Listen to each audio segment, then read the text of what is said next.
여러분 어떻게 지난 한 주간 동안 다니엘 기도회 잘 들으셨습니까?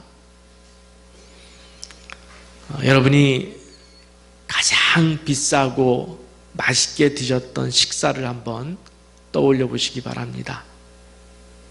그렇게 날마다 새롭게 다니엘 기도회를 통해서 찬양과 간증과 설교 그리고 기도회라고 하는 하늘의 잔치 음식이 차려져서 나옵니다.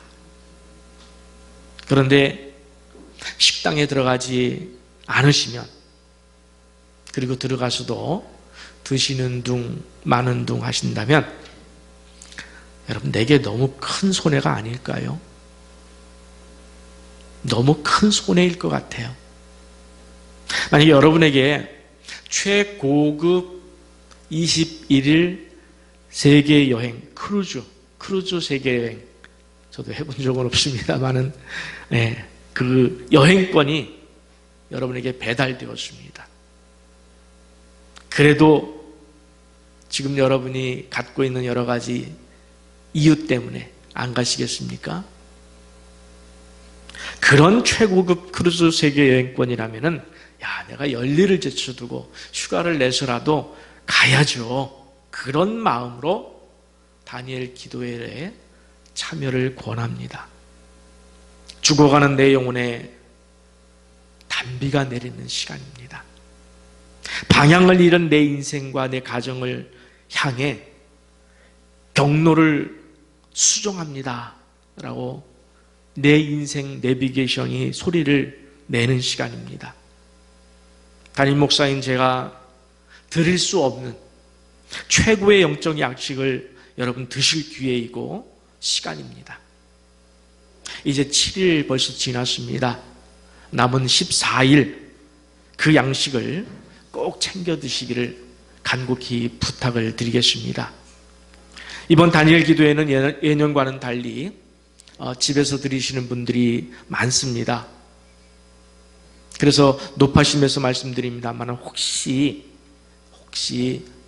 그런 분이 안 계시리라 믿고 또 바랍니다만 8시부터 찬양이 시작되는데 그 시간에는 참여하지 않으시고 대략 한 8시 한 40분 정도 또 30분 정도에 시작되는 간증과 설교 시간에만 참여하시고 또 간증과 설교가 끝난 후에 이어지는 한 30분 정도의 기도의 시간, 이것은 또 그냥 유야무야 참여하지 않는 것은 아닐까라고 하는 높아심이 있습니다. 여러분, 다니엘 기도회는요, 하나님께 올려드리는 예배의 시간이에요. 하나님만이 영광 받으시는 예배의 시간임을 잊지 마시기 바랍니다. 간증을 듣는 시간도 중요하지만 그 앞에서 찬양으로 은혜를 경험하시기를 바랍니다. 찬양을 통해서 함께 눈물을 흘리며 하나님을 만나는 시간을 놓치지 마시기 바랍니다. 잘 모르시는 찬양도 따라하다 보면은 가사의 은혜를 받습니다. 찬양을 통한 은혜는 은혜의 예열이라고 보시면 돼요. 그리고 간증과 기도의 시간을 통해서 깊은 은혜의 도가니에 빠질 수가 있습니다. 그리고 특별히 간증 후에 있는 기도의 시간을 놓치지 마세요. 하나님께서 주신 말씀을 듣는 것만으로 끝나서는 깊은 은혜에 도달하지 못합니다. 들은 말씀을, 들은 간증을 묵상하면서 내게 적용하면서 여러분, 하나님께서 왜 내가 이 자리에 있게 하셨는가 결단하셔야 합니다. 변화되셔야 합니다. 어제보다 오늘보다 내일 더 거룩하고 온전한 삶으로 변화되셔야 합니다. 그렇지 않으면 자칫 흥미 위주의 시간, 내게 아무런 도전도, 내게 아무런 변화도, 결단도 없는 그냥 무의미한 시간, TV에서 세상에 이런 일이 그런 좀 독특한 프로그램이 있죠. 뭐 세상에 이런 일이 잘 모르겠습니다만 하여튼 그런 흥미로운 프로그램 하나 본 정도의 시간밖에 되지 않는다면은 하나님께서 그런 성도를 기뻐하실까요? 어느 목사님은 다니엘 기도회가 다 끝나고 나서 재미있고 은혜로운 몇 편만 추려서 교회에서 성도들과 함께 하시겠다 이런 말씀을 들었습니다만 제 생각은 다릅니다. 물론 간증의 내용에 따라서 놀라운 이야기가 많죠. 정말 이번 주만 해도 엄청난 이야기들, 세상에 저런 일이 과연 있을 수 있었을까 할 정도의 엄청난 체험들이 있었죠. 또 반면에 늘 듣던 말씀인 날도 있습니다.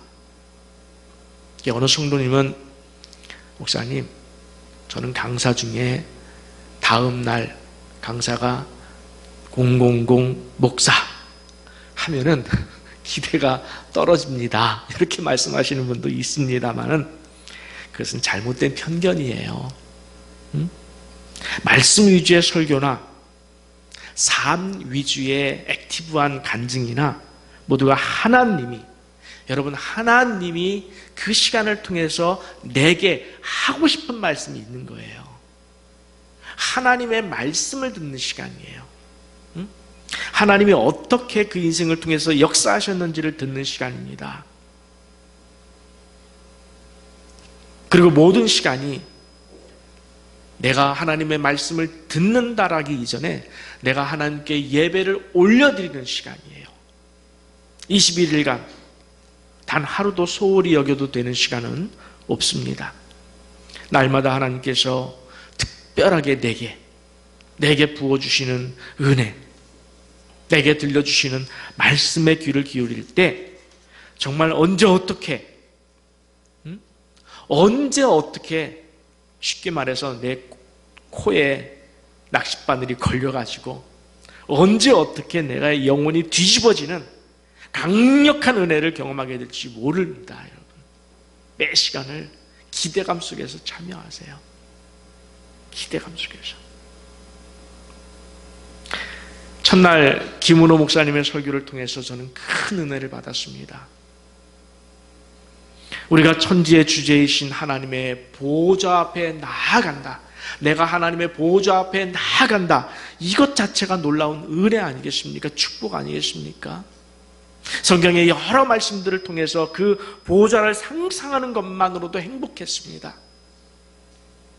하나님의 보좌를 상상하는 것만으로도 행복할 수 있었던 것은 왜 그러냐면은 제가 죽으면, 당장 내일이라도 죽으면 반드시 그 보좌 앞에 설 것을 저는 믿기 때문에 그래요. 그러니 기대가 되지 않습니까?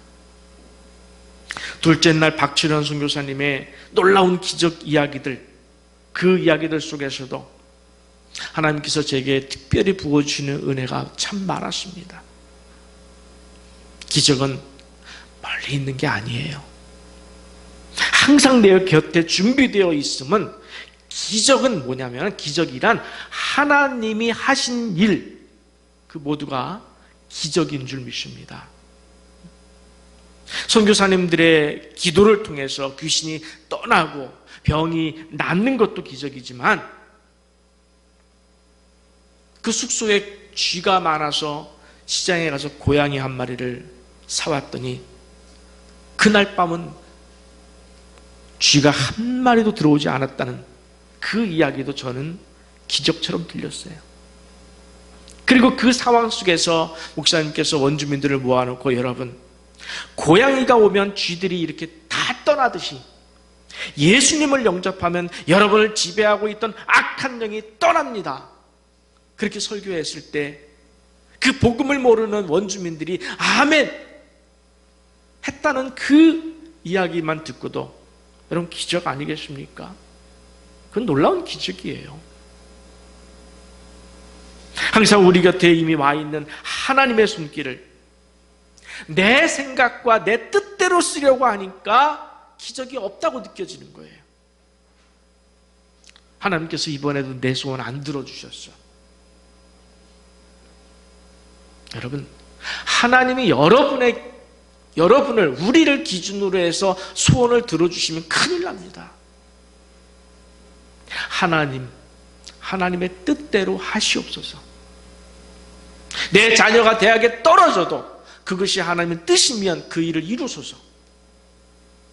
취업이 안 돼도 그것이 하나님의 뜻이면 그것을 이루소서. 내가 병든 것이 하나님의 원하시는 하나님의 삶의 방향이라면 그 일을 하소서. 여러분, 이것이 믿음이에요. 이것이 믿음이에요. 내 생각과 내 뜻대로 쓰려고 하니까 곁에 와 있는 하나님의 그 기적의 손길을 못 만나는 거예요.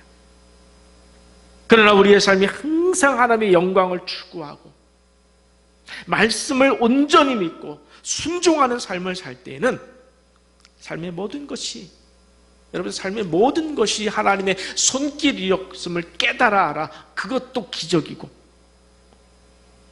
오늘 하루도 기적인 줄 믿게 되어서 성경 말씀에 왜 항상 기뻐하라고 했는지 깨달아집니다. 범사에 감사하라고 했는지 깨달아집니다. 기쁨이 있어요. 염려와 근심이 물러갑니다. 기적은 하나님이 하셨구나. 이게 기적인 줄 믿습니다. 하나님이 하셨구나. 이 일을. 꼭 병이 낫는 것만이 기적이 아닙니다. 여러분, 이 시간 나 같은 죄인이, 나 같은 버러지만도 못한 죄인이, 여름날에 정말로 말라 비틀어진 지렁이만도 못한 죄인이 여기 이 자리에 와서 예배드리고 있는 이것 자체가, 이 순간 자체가 하나님의 놀라운 축복이고 기적인 줄 믿습니다. 셋째 날 천정원 자매의 간증을 들으면서 무엇을 느끼셨고 또 어떤 변화와 결단을 하셨습니까? 온 몸과 뼈에게까지 암이 전이 되어서 80여 차례나 항암 치료를 받으면서도 오직 하나님을 붙든 그 자매를 통해서 저는 내 몸은 내 것이 아니라 하나님 것이야. 이 말에 도전을 받았습니다. 내 몸은 내 것이 아니라 하나님 것이야. 그부터 하나님, 기도할 때마다 그래요. 하나님, 제 몸은 제 것이 아닙니다. 비록 수면제를 먹어야 잠을 드는 제 몸의 괴로움조차도 제 것이 아니라 하나님의 것입니다. 그러니 더는 제가 힘들어하지 않겠습니다. 하루 24시간도 제 것이 아니라 하나님의 것임을 다시 고백합니다. 그렇게 기도합니다. 그래서였는지 어제 결혼식에 가서 친구 목사님과 같이 식사를 하는데 친구 목사님이 저한테 그래요. 목사님 수면제 먹고 잠 잘 못 주무시는데 사람이 만약에 그러면 얼굴 표정이나 또 말투에서 짜증이 좀 묻어나고 힘들어하는데 목사님 전혀 그렇지 않은 것 같아요. 저한테 그러는 거예요. 얼마나 고마운지. 제가 그렇게 살아야 하는데 그렇게 보였나 보다. 그것만으로도 저는 참 감사했습니다. 넷째 날 번호 교수님을 통해서도 풍성한 은혜를 받았습니다. 참 저의 인생과 겹치는 부분이 참 많았어요. 중3 학생 때 난생 처음 교회 수련회 갔지만 그 자리에서 하나님을 부정하던 그 꼬마 아이, 그 한 소년, 그 소년을 향해서 하나님께서 직접 찾아오셔서 권호야, 너는 내 아들이란다 라고 불러주신 그 은혜가 한 인생을 완전히 바꿔놓았습니다. 자기란 존재의식을, 존재의 시작을 알게 되었다는 거예요. 창조주 하나님을 만난 거죠.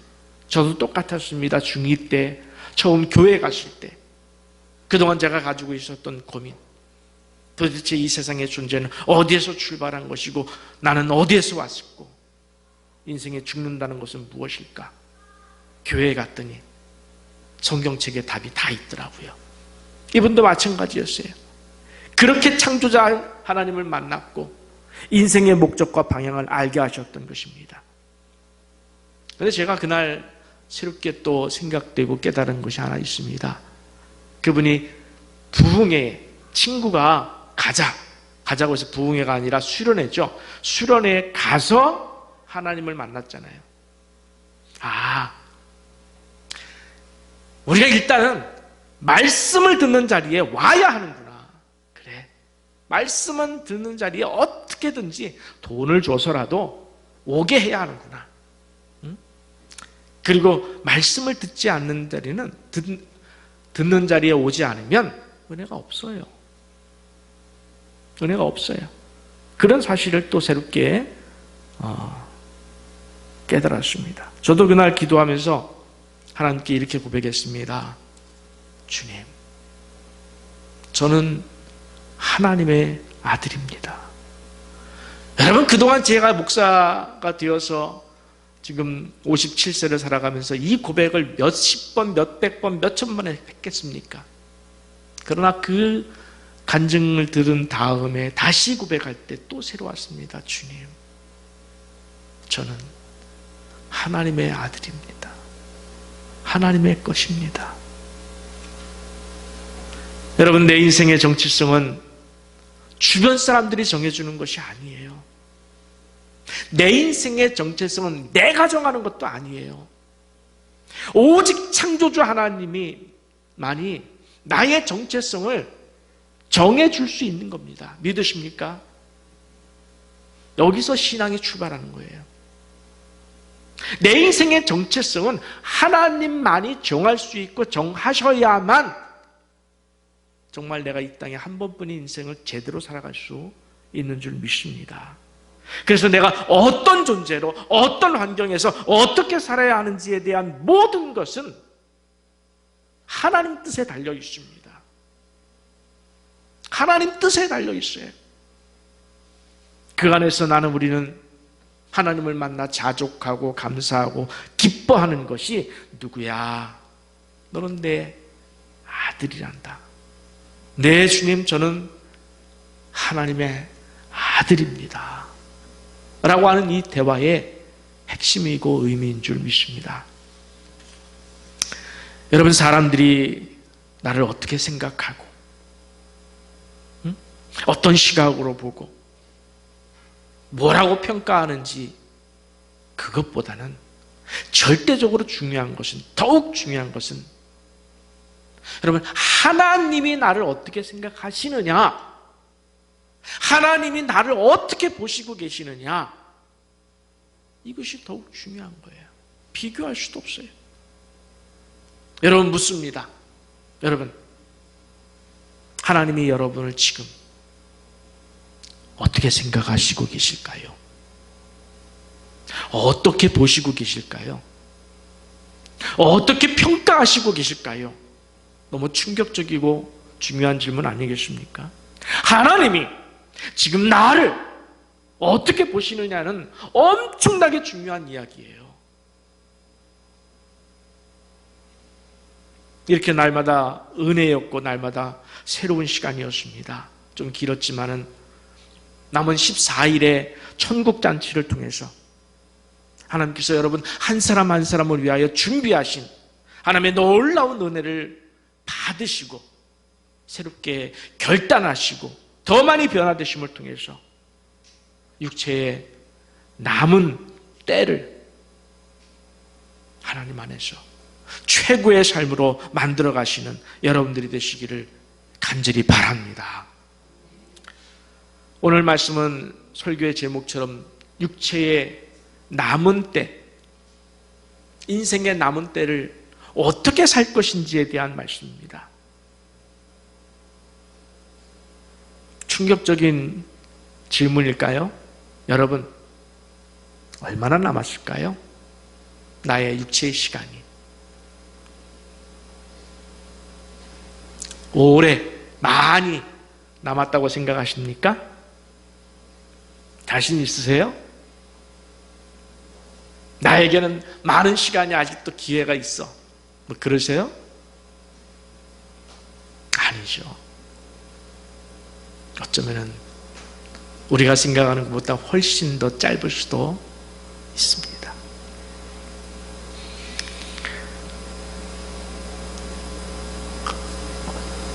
설교를 준비하면서 지난주에 인터넷에 실린 신문 기사 하나를 제가 봤습니다. 여기서 멀지 않은 용인 수지에서 과일 가게를 하시는 분이 휴대폰을 붙잡고 머리를 감싸고 고민하였습니다. 코로나로 인해서 소득이 줄었어요. 점포 주인 어르신께 임대료 10만 원만 좀 깎아달라고 할까? 그렇게 고민하였어요. 며칠을 고민한 끝에 용기를 내서 문자로 이번 달만 월세를 좀 깎아주실 수 있을까요? 라고 점포 주인 어르신께 문자를 올려드렸습니다. 77세의 어르신 주인의 답신이 왔습니다. 월세를 깎는 건 아닌 것 같다. 혹시나 했더니 역시나. 그다음에 실망에 사로잡혔는데 그 다음 글에 놀라고 말았습니다. 그 다음 글에 이렇게 적혀 있더라는 거예요. 100만 원을 보낼 테니 생활비로 써라. 힘든 거 알고 있다. 진작에 전화를 했어야 했는데 생활비로 써라. 건강 챙기고. 도움을 받은 그분에 의하면 주변에서 점포를 운영하는 많은 소상공인들이 임대료를 깎아달라고 주인에게 사정해도 깜깜무소식이라는 거예요. 그런데 자신은 이런 놀라운 도움을 받았다고 기뻐하며 제보를 올려서 그것이 기사화돼서 인터넷에 떴습니다. 여러분의 육체에 남은 때를 지금 어떻게 살고 계십니까? 어쩌면 오늘이 마지막일 수도 있는 내 육체에 남은 때를 내가 어떻게 살고 있습니까? 함께 본문 1절에서 3절 말씀 제가 봉독해 올리겠습니다. 그리스도께서 이미 육체의 고난을 받으셨으니 너희도 같은 마음으로 갑옷을 삼으라. 이는 육체의 고난을 받은 자는 죄를 그쳤음이니 그 후로는 다시 사람의 정욕을 따르지 않고 하나님의 뜻을 따라 육체의 남은 때를 살게 하려 함이라. 너희가 음란과 정욕과 술 취함과 방탕과 향락과 무법한 우상 숭배를 하여 이방인의 뜻을 따라 행한 것은 지나간 때로 족하도다. 아멘. 그리스도께서 이미 육체의 고난을 받으셨다라고 했습니다. 무슨 의미일까요? 우리가 세상을 살면서 지을 수 있는 모든 죄를 대신해서 예수 그리스도께서 이미 죽으셨다는 거예요. 우리의 모든 죄가 클리어되었다는 거예요. 깨끗해졌다는 겁니다. 그렇다면 그리스도인이라 불리는 우리는 다시 죄에 빠져도 될까요? 안 되죠. 안 될 일이죠. 그래서 너희도 같은 마음으로, 예수님과 같은 마음으로 갑옷을 삼으라 그랬어요. 우리도 세상 죄에 대해서 죽으라. 여러분, 죽으란 말이 무슨 뜻이죠? 반응하지 말라. 죽은 사람은 반응이 없어요. 세상의 탐욕과 거짓의 유혹에 대해서 죽으라. 반응하지 말라. 그런 말씀이에요. 죄의 습성을 지금 당장 그치고 완전히 떠나야 합니다. 내가 예수 그리스도를 영접했으면 완전히 떠나야 되는 거예요. 다시 옛사람의 정욕을 따라서 사는 대신에 뭐라고 그랬습니까? 오직 외우셨으면 좋겠어요. 어떻게 살라고 그랬습니까? 오직 하나님의 뜻을 따라 육체의 남은 때를 살라. 하나님의 뜻을 따라 육체의 남은 때를 살라. 강력한 명령입니다. 그래서 3절에서 너희가 음란과 정욕과 술 취함과 방탕과 향락과 무법한 우상 숭배를 하여 이방인의 뜻을 따라 행한 것은 지나간 때로 족하다. 끝났다. 끝났다. 다시 가지 말라. 베드로는 여기서 몇 가지 죄목을 들은 거죠. 우리가 우리의 정욕을 따라 살지 말아야 할 것을 강조하고 있습니다만은, 나는 적어도 음란과 정욕과 술 취함과 방탕과 향락과 우상 숭배를 하지 않아. 목사님, 저는 이런 죄는 짓지 않습니다. 이렇게 쉽게 넘어갈 문제는 아니에요. 베드로의 의도를 알아야 됩니다. 베드로가 말하는 것은 우리가 하나님을 온전히 믿지 않고 온전히 순종하지 않고 내 이기심을 따라 사는 것, 세상의 습관대로 사는 것, 세상 사람들이 사는 방식대로 사는 것, 그것을 말하는 거예요. 즉 하나님의 뜻을 따라 살지 않는, 하나님 말씀대로 순종하며 살지 않는 모든 것에서 우리는 완전히 떠나야 합니다. 그래서 베드로는 하나님의 뜻을 따라, 굉장히 압축된 언어예요. 하나님의 뜻을 따라 육체의 남은 때를 살라.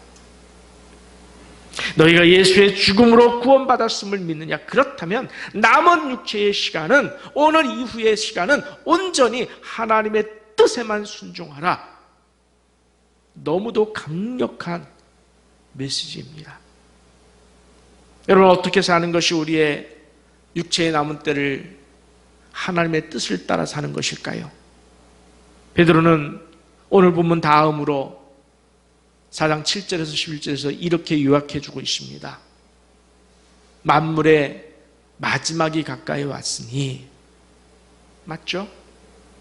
여러분, 우리의 마지막 시간이 어디 왔는지는 우리는 알 수 없어요. 그러나 어제보다 오늘 하루가 더 가까워졌다는 건 아셔야 합니다. 만물의 마지막이 가까이 왔으니 그러므로 너희는 정신을 차리고 근신하여 기도하라. 단어 하나하나가 여러분 영혼의 심장에 박혔으면 좋겠어요.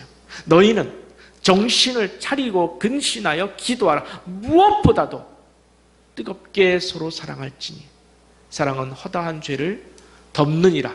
서로 대접하기를 원망 없이 하고 각각 은사를 받은 대로 하나님의 여러 가지 은혜를 맡은 선한 청지기 같이 서로 봉사하라.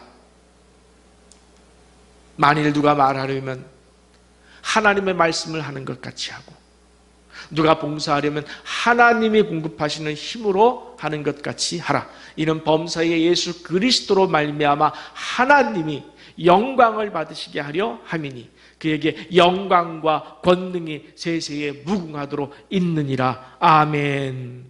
아멘 하시기 바랍니다. 아멘. 아멘. 여러분의 육체의 때가 얼마나 남았을까요?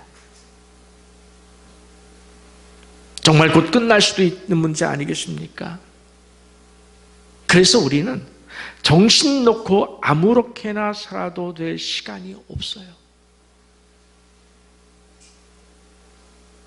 그렇죠? 정말 정신 놓고 아무렇게나 흘려보내도 될 만한 시간이 없어요. 당장 오늘 지금 시간을 붙들어야 합니다. 정신을 바짝 차려야 합니다. 말씀과 기도에 깊어져야 합니다. 하나님의 뜻을 깨달았으면, 하나님의 뜻이라면 세상 어떤 방해와 어떤 걸림돌이 있다 할지라도 뛰어넘어 실천해 내셔야 합니다. 그리고 이웃에 대한 뜨거운 사랑을 실천해야 합니다.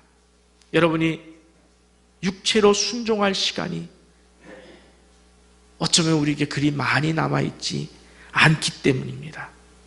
저는 정말 11절 말씀을 늘 묵상합니다. 누가 말하려면 하나님의 말씀을 하는 것 같이 하라. 누가 봉사하려면 하나님의 공급하시는 힘으로 하는 것 같이 하라. 왜? 이는 범사에 예수 그리스도로 말미암아 하나님의 영광을 받으시게 하려 합니다.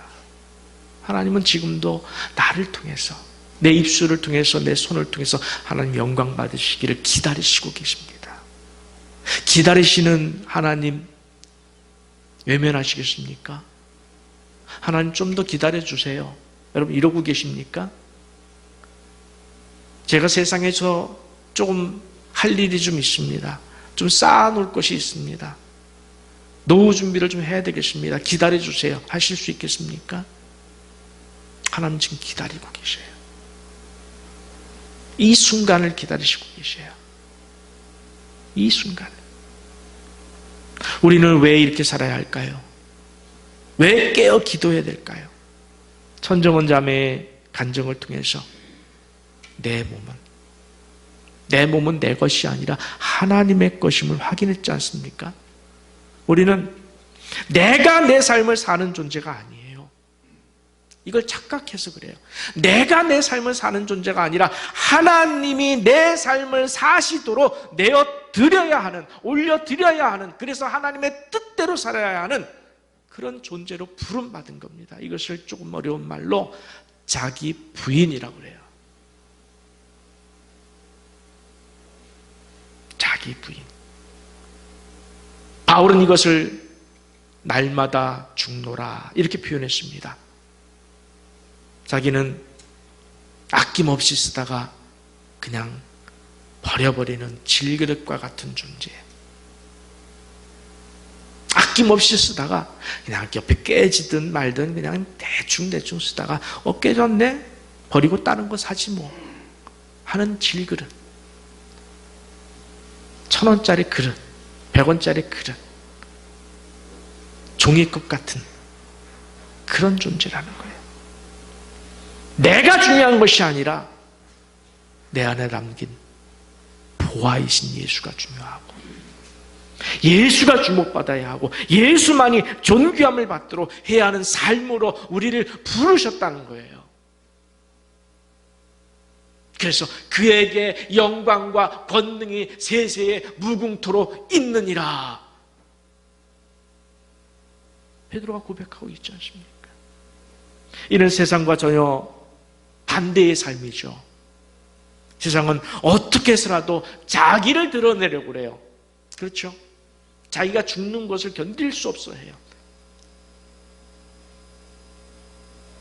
자기가 자기를 피하라고 드러내고 남을 짓밟고 올라가서라도 자기가 살고 세상은 그렇게 살아요.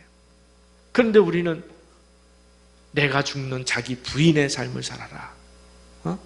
self deny. 자기 부인을 하라는 거예요. 그러니 본문 4절 말씀처럼 세상은 우리를 어떻게 봅니까? 이상히 여겨 비방해요. 왜 그럴까요? 왜 우리 좀 내버려뒀으면 좋겠는데 세상이 왜 우리를 비방하고 왜 우리를 이상하게 여길까요? 자기들의 죄악된 삶이 옳은 삶이라고, 이기적인 삶이 지혜로운 삶이라고 주장하기 위해서 그런 거예요. 틀리지 않은 삶이라고 우기기 위해서 우리를 죽이려고 그러는 거예요. 자기네 삶이 옳다고 우기기 위해서 우리를 향해서 비방하는 거예요. 아닙니다. 절대로 아니에요. 그들의 죄악된 삶, 이기적인 삶, 방탕한 삶, 자기를 드러내려는 삶, 그거는 틀린 삶입니다. 잘못된 삶입니다. 그 결과는, 그 심판은 우리의 육체의 때가 끝났을 때에 하나님께서 그 심판을 내리실 것이라고 5절 이하에서 우리에게 말씀해주고 있습니다. 약속했어요. 두려워하지 마십시오. 반드시 그들에게 심판이 있을 것입니다.